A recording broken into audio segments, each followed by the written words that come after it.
Ресей империясының орталық саясаты тереңдеп, ұлттың тілі мен дініне қауіп төнген шақта қазақ зиялыларының жаңа буыны тарих сахнасына шықты. Сол кезеңде ұлттық сананы оятуда баспасөздің орны ерекше болды. 1907 жылы Петербургта жарық көрген «Серке» газеті қазақ баспасөзінің тарихында қысқа ғұмыр сүрсе де, ұлт руханиятында өшпес із қалдырған басылым болды. Осылайша 20 ғасырдың басында Ресей империясында, яғни 1905 жылғы бірінші орыс революциясынан кейін баспасөзге аздап еркіндік берілді. Газет, журналдар ашуға уақытша рұқсат етіліп, халық арасында саяси ой-пікірлердің таралуына мүмкіндік туды. Сол кезеңде қазақ зиялылары да өз ойларын жеткізетін басылым ашуға ұмтылды. Петербург сияқты саяси орталықта қазақтың алғашқы қоғамдық саяси газеттерінің бірі «Серке» дүниеге келді.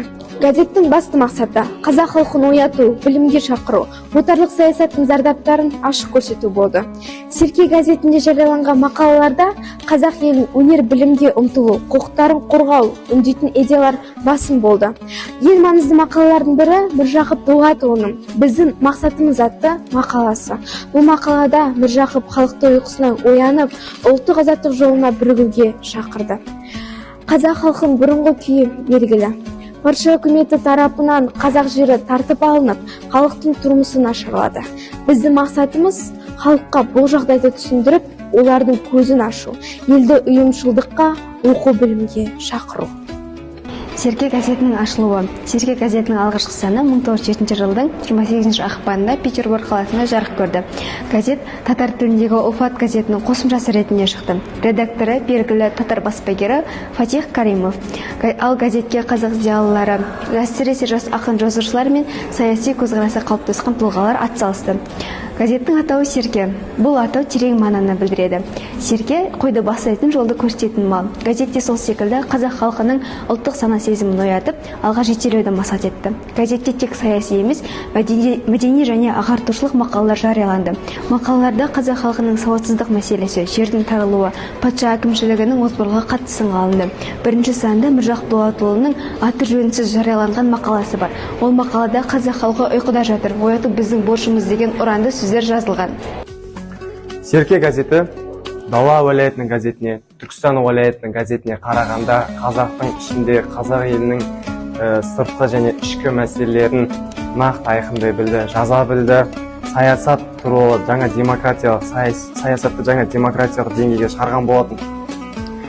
Патша үкіметі, Ресейдегі патша үкіметі «Серке» газетін жалпы оның саяси жағынан қандай қауіп бар екен, болашақта зиялылардың өсіміне қандай бедел беретінін ерте байқап, сол кездің өзінен бастап цензура мәселесі, зиялылардың тұтқындалуы, қыспаққа алынуы, бопсалануы, отбасылармен, балалармен, әйелмен түгелдей болашақта қырылып кетуінің бастапқы қадамдарын сол сәттен бастаған болатын.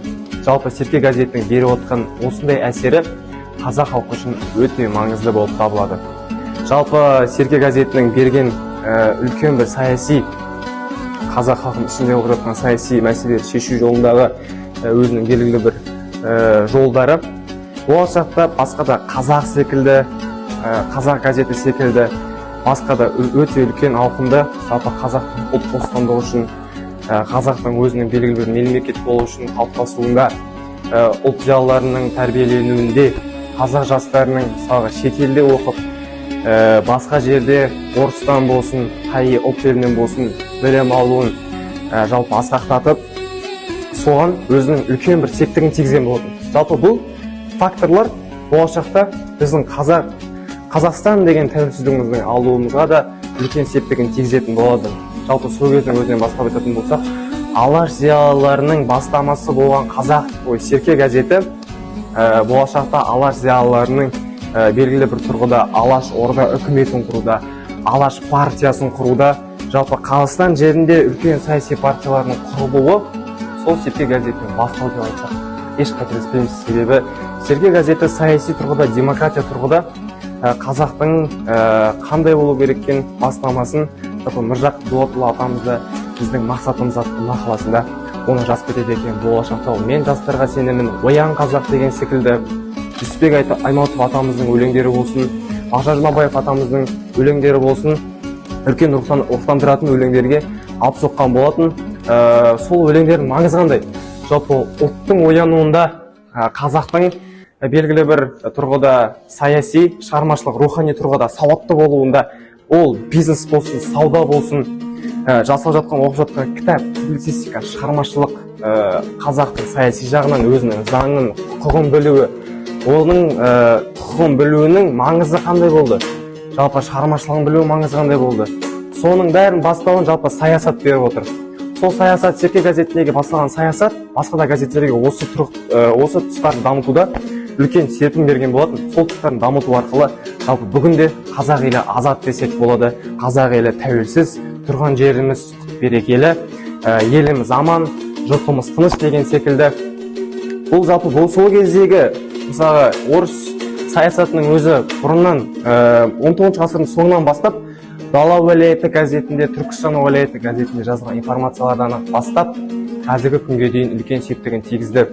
Түркістан уәлайеті болсын, Дала уәлайеті газеттері жазылған жалпы информациялар сол кездегі орыс патшаларының қазақ халқына жасап жүрген қастандығы, жер алып алу, мал тартып алу, қазақты аш қалдыру, қазақты жоққа шығару, қазақтың жері жоқ, діні жоқ, ұлтың жоқ, саның жоқ деп қазаққа сонша бір санасына сондай бір идеологияны құйды.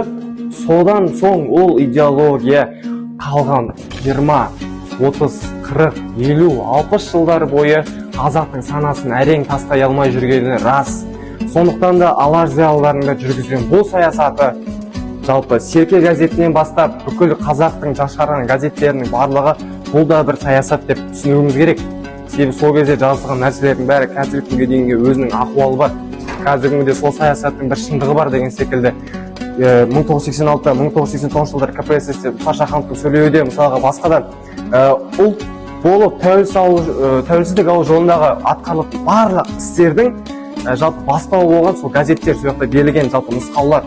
Ол жақта саясат болсын, қазақтың қандай болу керек, қазақтың ғылымы, білімі, құштарлығы қандай болу керек екенін беру арқылы қазіргі де тәуелсіздігімізге қол жеткіздік деп айтсақ болады. 1907 жылы жарияланған Серке газетінің 2 нөмірінің өзі болашақта қазақ газеттеріне үлкен бастау берген болатын. Ол саяси, рухани, шығармашылық тұрғыда Серке газеті келесі қазақ зиялыларының шығаратын газеттерінің баспа редакторлықтарына үлкен өзінің септігін тигізген болатын.